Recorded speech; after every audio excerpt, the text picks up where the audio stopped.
So today it is one of the things I've always wanted to do when I've come to Canberra, and that is check out the War Memorial Walk. It's basically a self-guided tour. You walk up one side of the road towards the Canberra War Memorial, and then you come back down the other side. We had the privilege the other day of being at the last post ceremony, which they do at 4:30 every day, and it was actually quite a powerful feeling. The acoustics of the whole area whilst the trumpeter played and the bagpipes played was just awesome, and it was lovely to be part of that experience in the memorial itself. So we're going to take a bit of a walk, have a look around, see which different memorials. There's different memorials to different theatres of action all the way up and back, and yeah, we'll check it out. So the very first memorial we come across is actually a memorial to New Zealand and the partnership that New Zealand has with Australia. The significance of this one, I think, going to be more than anything else, is there's actually two identical memorials on the opposite sides of the road. So no matter which way you start this particular walking tour, you will start with New Zealand first, which I think is fantastic. An amazing memorial, this one. Just the horses themselves and the statues are so real, and it commemorates the Boer Wars, South Africa, where Australia as a nation went to war for the very, very first time. Very detailed.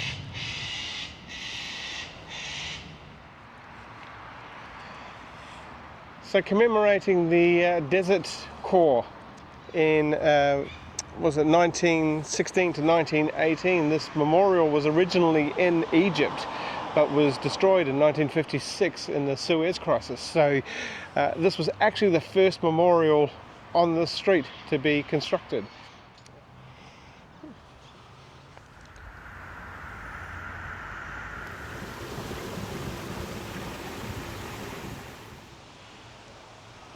This is a really incredible memorial, quite humbling in its size and the writings that are on the wall. They're basically, they look to be quotes from servicemen who were involved in the war. This is probably the one war that I've studied the most through my youth, just as an interest in 20th century history. This was quite pivotal in Australian warfare, as well as we sent many troops over, and many were lost. You see above me there, this is also basically known as one of the biggest helicopter wars. The Huey UH-1 helicopter was one of the most pivotal instruments of warfare and getting the troops on the scene in majority of the battles, and the very distinct sound of that helicopter was often one that lived in memories of troops gone by for decades afterwards. Very humbling, very humbling.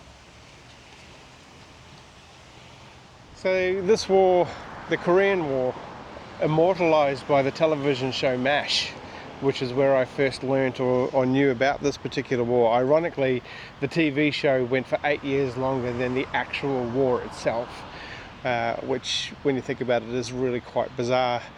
But quite a tragic war, not that any war is not tragic, where it started and finished at the same location, the 38th parallel. So this is Korea, North and South Korea, and the 38th parallel is what divided both of them. When the war began and the North invaded the South, they literally got down to around here, almost conquering all of Korea, before the Allies and the UN intervened.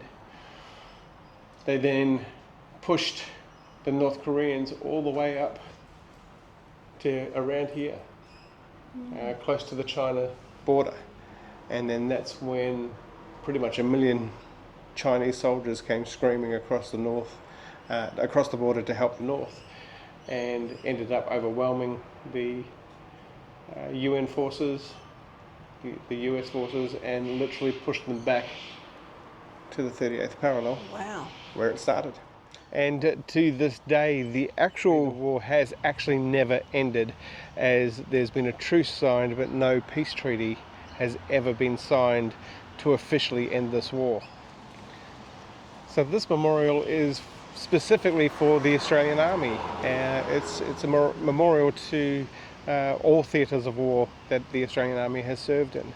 One of the interesting things I found out quite a while ago from some American servicemen is that the Australian Army has a exceptionally good reputation around the world for its professionalism and the way they conduct themselves in theatre, both courage under fire and military tactics. So this memorial is a memorial commemorating something I actually never knew about, which was the defence of Greece in 1941, where both Australia and New Zealand troops joined Allied troops to try and stave off the German advancement in World War II. I think the big reason for this particular memorial is this is where 5,000 Australian troops were actually captured in that particular battle, which was basically called a withdrawal battle, as they were just constantly trying to withdraw out of the area as they were fighting the Germans. So quite a devastating part of history of Australian warfare. So this part of the memorial walk is the actual war memorial itself, and just absolutely not enough time today for me to be able to go through all of it, and plus with Holly here, Michelle had to unfortunately stay outside while I had a quick look inside. The memorial in there really does dedicate mainly to World War I and World War II. World War I being an incredibly brutal war for the Australian and New Zealand Army Corps warfare, and then World War II, it was probably the most just war in history, where the righteous took down tyranny.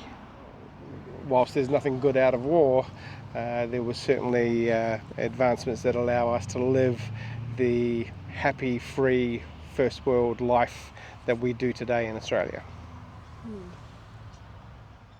This is an interesting memorial.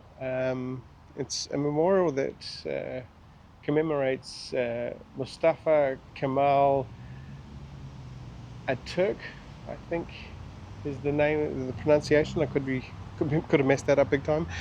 He was the colonel who defended Turkey against Australia and New Zealand during World War I and the Gallipoli offensive. There's a plaque here, or a time capsule, that actually has the soil from Gallipoli buried underneath it. He commemorates the bravery of the Anzacs.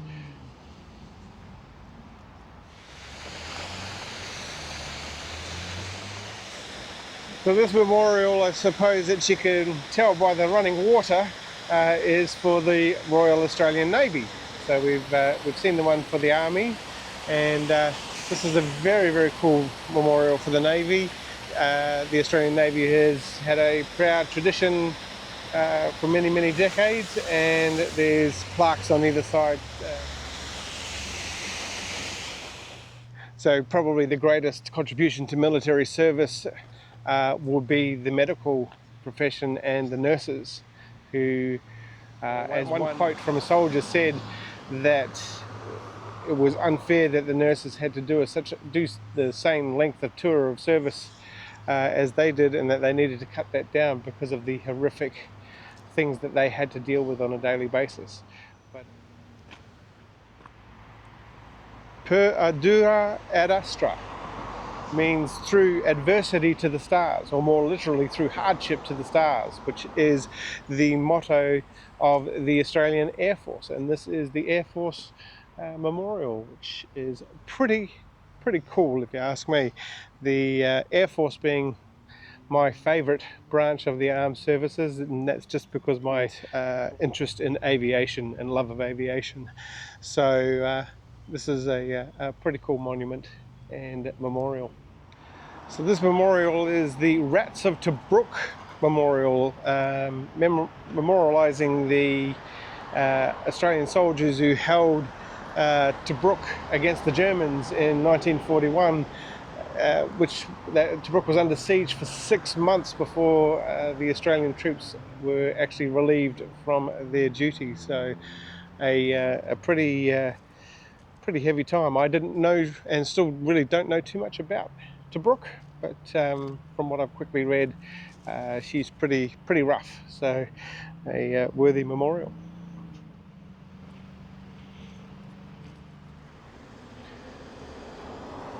So the last memorial on this tour is dedicated to peace and the Australian peacekeepers who have both military and civilian, who have participated in helping to keep the peace around the world.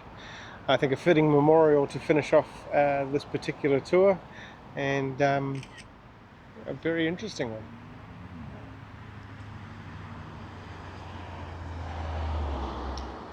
So that's the Canberra War Memorial Walk, and a little bit of the War Memorial itself.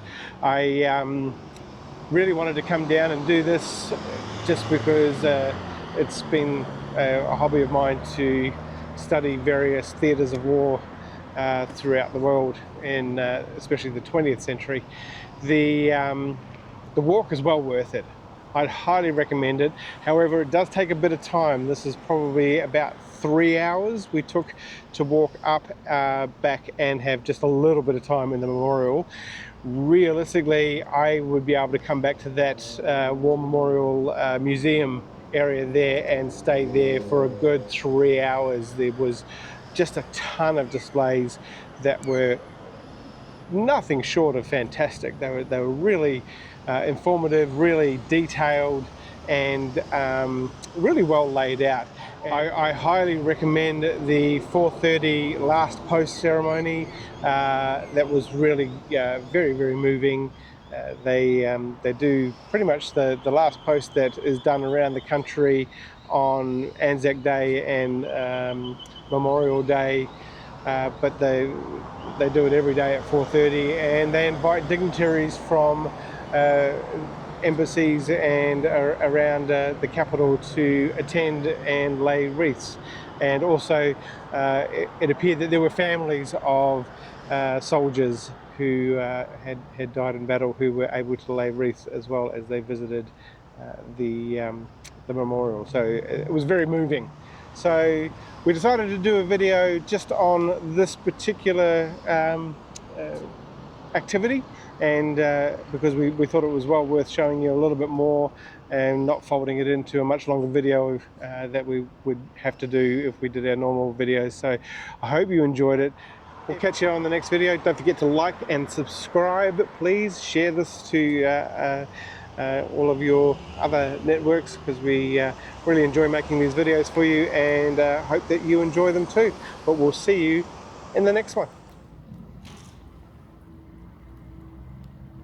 They shall grow not old, as we that are left grow old. Age shall not weary them, nor the years condemn. At the going down of the sun, and in the morning, we will remember them.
we forget.